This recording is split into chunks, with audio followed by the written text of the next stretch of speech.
Hi guys, good evening guys. Ito na yung niluto natin guys, yung gulay, cabbage at saka kalabasa. And ground pork. Ay, ground beef.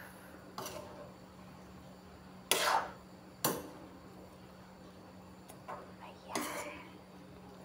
Gulay pa mo.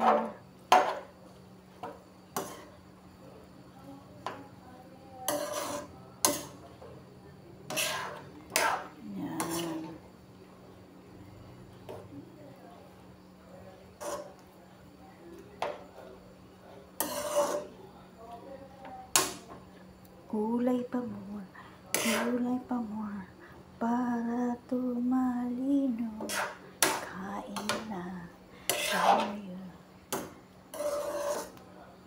Yan, tama na yan guys, hindi natin lutuin masyado yung cabbage. Ayan, thank you guys for watching.